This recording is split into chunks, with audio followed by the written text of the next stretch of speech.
Hey everyone.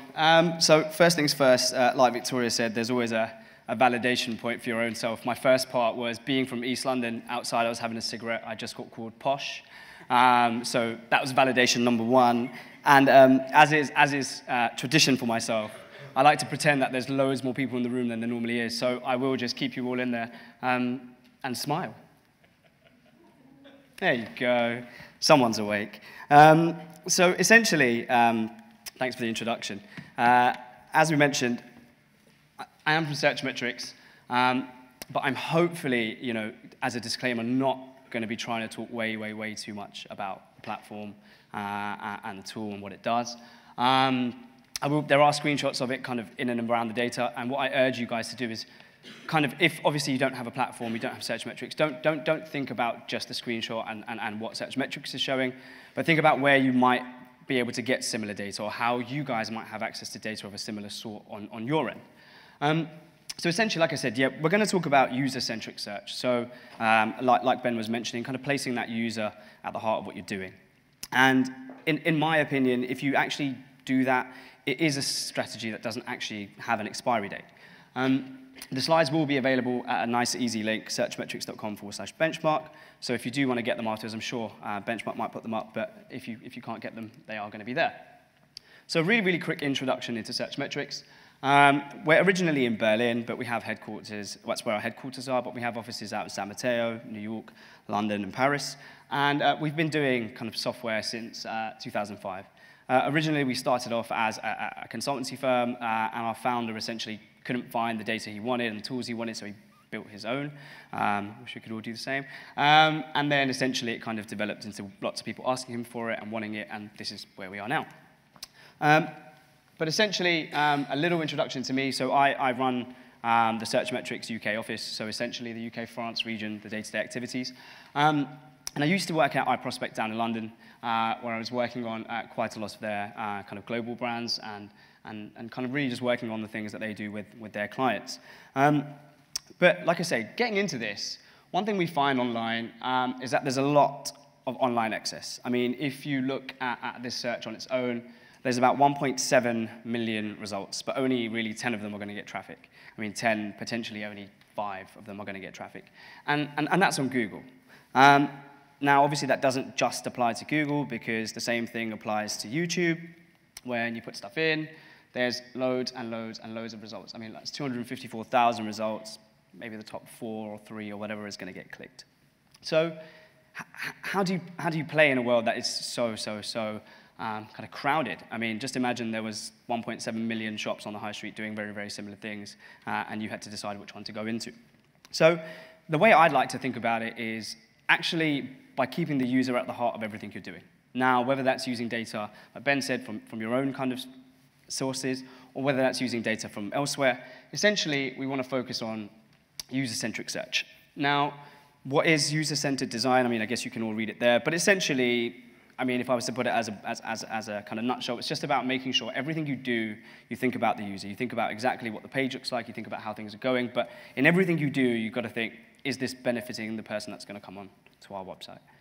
And why would you do it? I mean, like we said, there's two basic goals associated with user-focused SEO, or search in general. The first one's obviously to earn high-value traffic. You want to make sure you're using a valuable, targeted experience to the site. And the second one is to create an environment that actually allows the user to directly connect with content that's actually relevant to them. The worst thing is when you go online, you search for something, you click a page, you land on it, and you're like, this is not what I was after. I need to move off to the next one.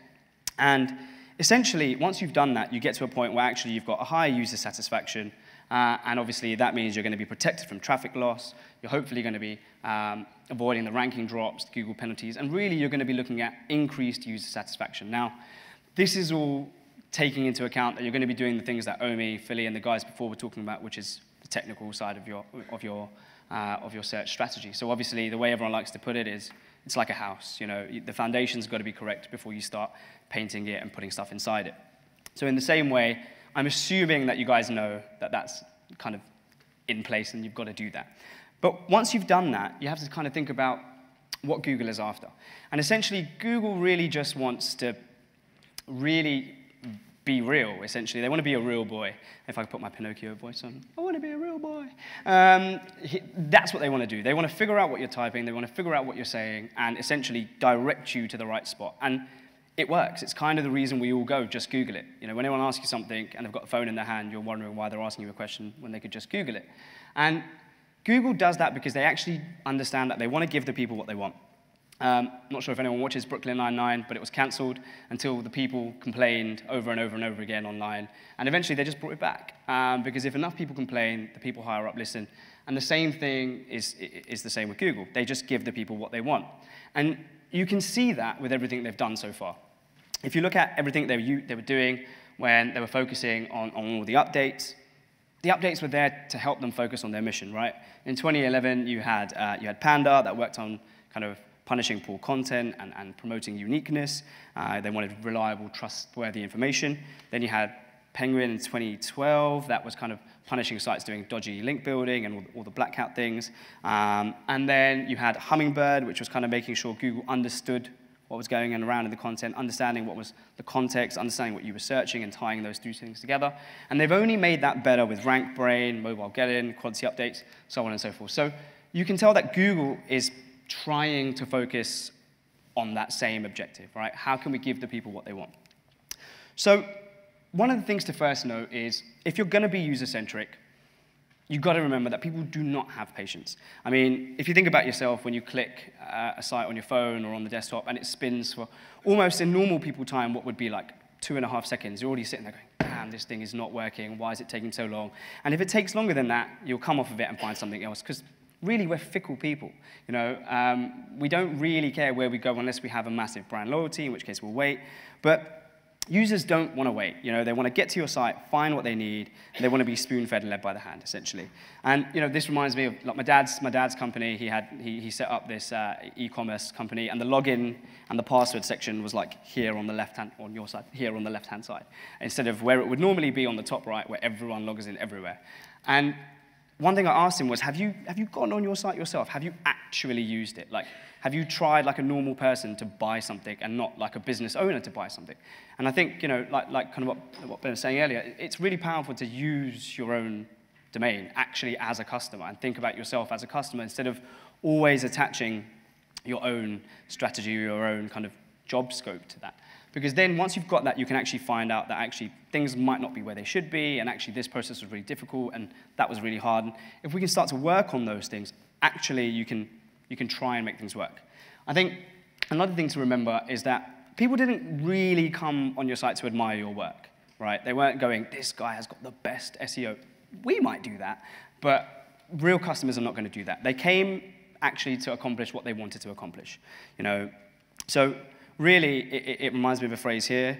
I don't know if the sound is up or on, or if it will turn up or on, but essentially... You think they came in to get out of the rain? A guy don't walk on the lot lest he wants to buy. They're sitting out there waiting to give you their money. Are you going to take it? Are you man enough to take it? So if you haven't seen Glengarry Glen Ross, great movie, ABC, always be closing, any sales guy in the room will tell you that. But it's a great film, and he's right. You know, people don't come onto a lot unless they want to give you their money. Essentially, they're hoping they can get through your site to get what they want and do it quickly. It's kind of why Amazon does everything so well, because you can click, buy, and finish in all of 5 seconds. So today, I hopefully am going to try and narrow this down to kind of like 5, 6 points that, like I say, it's a timeless strategy. You can use this in any company, in any website that you're trying to do search with, and hopefully you can kind of follow those same steps and think about it and get to a solution. The first one is understanding what your users want, obviously. Now, there's numerous ways to do that. You can start to kind of pull in information in kind of like topic clouds, and if you were doing this without, obviously, software, the easiest way is to go on the search, do some keyword research, figure out what people are searching, figure out why they're trying to get there, what they want. And essentially, what this is trying to do and what you guys should be doing on your own end is trying to figure out the topics that holistically cover your topic. For example, if you're buying a chair, essentially, that's not the end of your journey. And I always say, again, think about if you were buying your product. What would you think if you were buying that last thing you bought? Think about the last big thing you bought. You didn't just buy it. You went online. You thought about the product. you looked at reviews, you understood whether this one was better than that one, then you potentially looked at aftercare, you looked at how expensive it was afterwards, and so on and so forth. And all of those things, if essentially we're in the same place, would make your purchase really, really easy. So you want to find out really what is that user after. Oh, sorry, I see someone's taking pictures. You want to find out what is it they're after. Then I think the point to note is how and where are they searching? And I say how and where because the first thing you want to do is look at the how, right? So how are they coming to you? This is just a device breakdown, but one of the things that I like to do with the device breakdown is split it up into tofu, mofu, bofu. Is anyone not familiar with that? I assume see some blank faces. But tofu, mofu, bofu is an American colleague of mine gave it to me, and I thought he'd come up with it in the land of the US. But actually it just means top of the funnel, middle of the funnel, and bottom of the funnel. So whatever platform, search, Excel, whichever way you're doing it, what I really recommend is start to understand your users by how they're searching. Look at the top of the funnel. Which keywords are people looking at the top of your funnel? How are they coming to you? And how are you really performing in that? If you look at this one here, on the top of the funnel, it looks like everyone's touching me at a smartphone. Then the moving to the middle where it's actually somewhat even, and then you come to the bottom where everyone's trying to kind of convert on the desktop. Now, I always tell people, ask the question, so what? Don't look at any bit of information and just take it for what it is. What does that mean to me and my strategy? If everyone is starting their journey on the mobile, that means the informative content, the comparative content, the stuff I need needs to be structured in a manner that can be easily absorbed by someone on the go. You know, you can't have the draggy screen, you can't the pinch and zoom screens, you can't have content that's massive for me to read, you can't have stuff that's going to send me to 7 different pages because it's not going to load. So think about it a little. And, in the same way, once you understand, how they're searching, you can then understand what's going on afterwards. So like I say, with your UX, you don't get into a situation like this, where you design a pathway, but actually everyone just walks across the grass. And this is essentially poor design at work. And we see it around kind of everywhere. But this is the kind of thing. Once you understand how your people are coming to you and where they're searching from and really what they want to accomplish, you can start to understand what's going on. But what you can also do, like I said with the tofu, mofu, bofu, in terms of structuring your content, you can also start to understand which of your categories have the most potential. So the idea is to go in there and start saying, okay, well, I understood the top of the funnel was where kind of I was getting lots of kind of mobile search, so I can optimize my content and make things better for mobile search. But also, where am I not really ranking very well? It's all well and good having content that is kind of in the right format, but you also want to understand where your potential is. If you start to find out that actually the top of the funnel or the middle of the funnel is where my potential is, once I can start to compare content that is very, very similar, I know that that's where I'm lacking. That's where the customer, if they're doing a journey through me, in the middle of the funnel is where they seem to get lost. And if your customer gets lost in the middle of the funnel, it's going to be hard to catch them again at the bottom of the funnel. So you just need to start thinking about things in those ways and putting them together so you understand where your opportunities are. So we covered the top two. The next one, like I say, it seems really obvious, but it's how can I serve that content best to meet 1 and 2. So essentially, what I mean by that isn't just how I put it out, but what's everybody else doing to serve that? Everybody is always after the 10 blue link game. The 10 blue links that everyone is after. But if you've looked at any SERPs now, there's no 10 blue links anymore. There could be 5, 8. But more importantly, there's PPC ads, there's display, there's knowledge graph, there's everything, instant answers, direct, loads and loads and loads of things. And you can all achieve them. You just have to structure your things in the right way.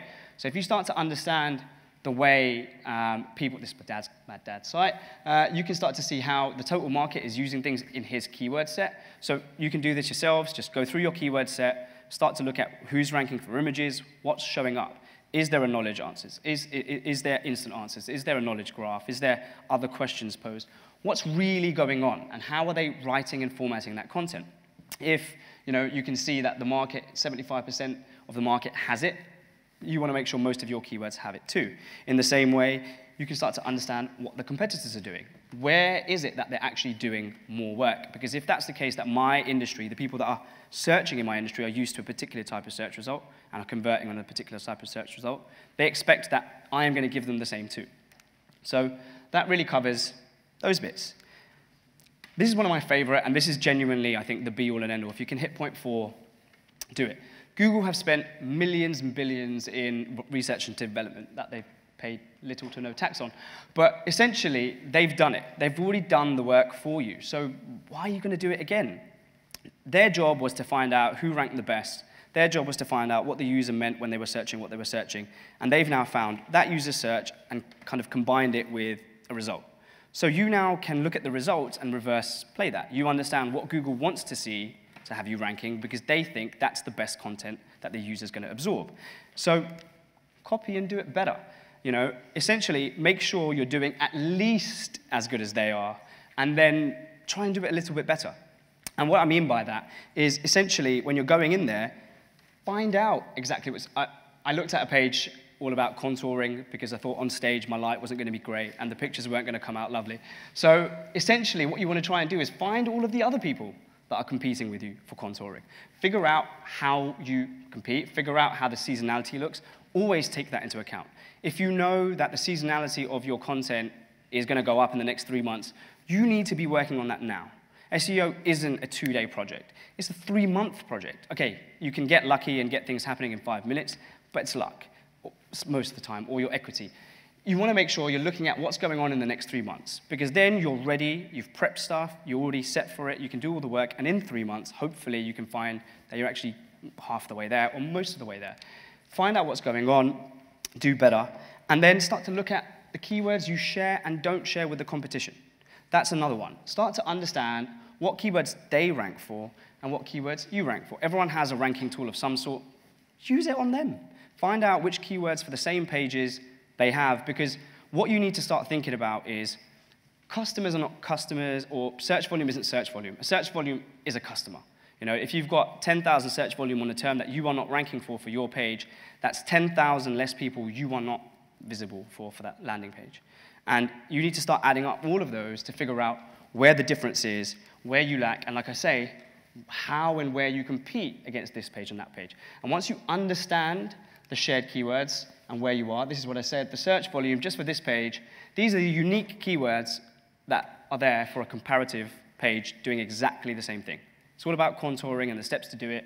And essentially, if you just look at this list here, I mean, off the top of my head, that's what, 40, 50,000 search volume on a monthly basis that this landing page is not going to get because they don't rank for they don't rank for those keywords. So if you can do all of that and put that together, just look at what everyone else is doing and figure out how to make that content structured. If there's a table, do a table. Add it better. Add more content. Get it in, figure out where you're missing the gaps.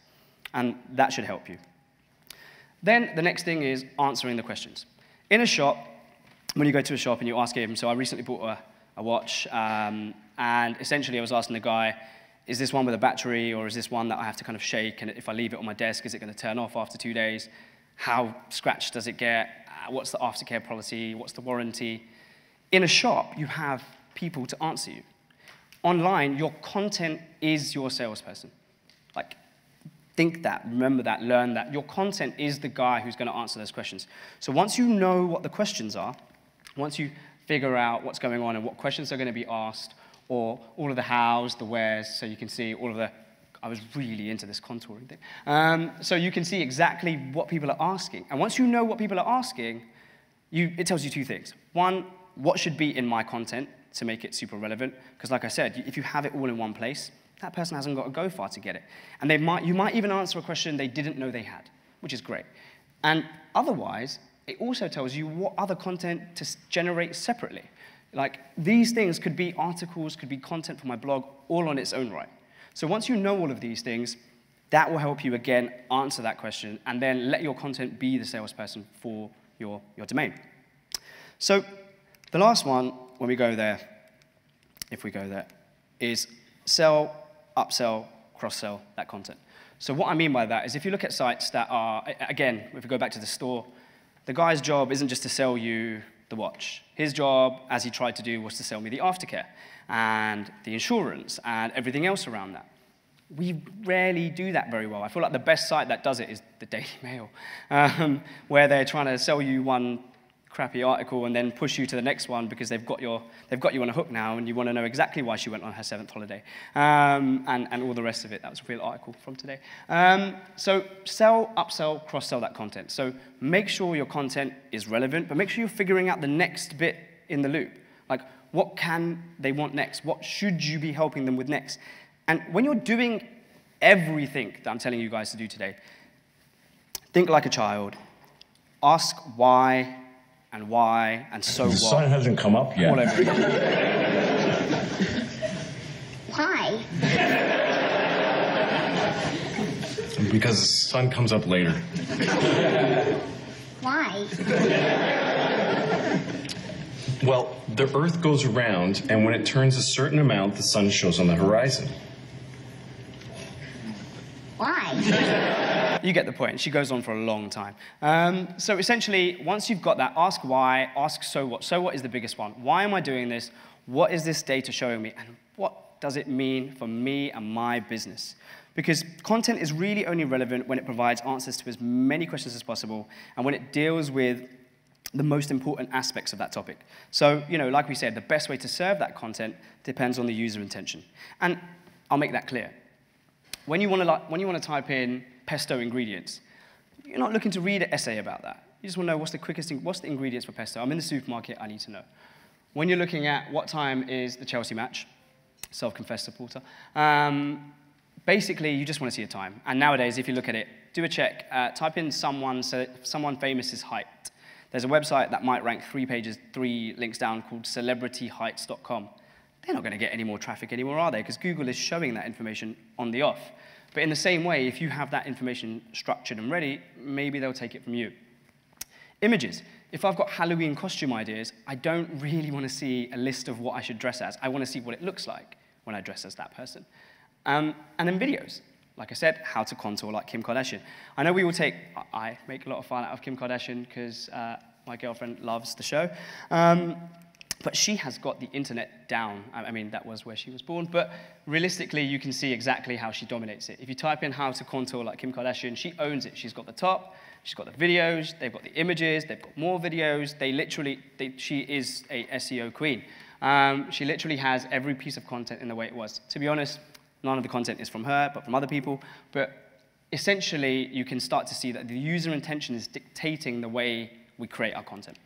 And that makes sense, because if people have requests, they have concerns, they have problems, they just want info, whatever it is, each of those different aspects of what they're after essentially should form a different style or piece of content.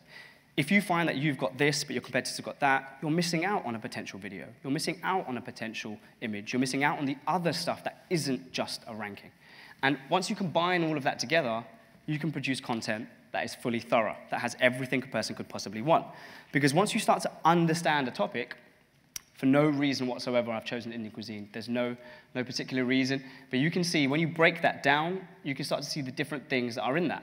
And those things spread out to more things, and essentially you start to form a strategy because you understand the topic holistically. And this is what we tried to do on our side, on our suite, and this is where we got some of the kind of information from. We took all of this learnings and we tried to combine that with a way to kind of pull information together and understand how it works. And you can see, literally, as you do it, you're editing that content and getting it in, so you're making sure you're covering it. This was actually from a page that ranked. And you can see at the top, when we put it into the platform, it's got a 90% content score. It ranked, I think, position 3.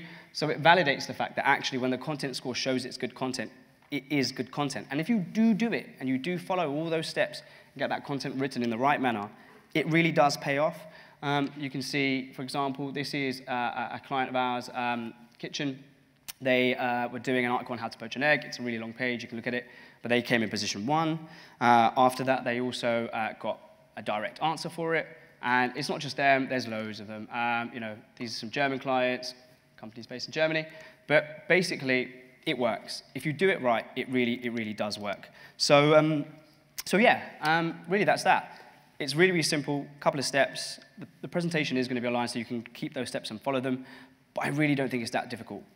Think about the user, be the user, and figure out what they need to see and how and where they need to see it. That's really it. Thank you for your time, guys.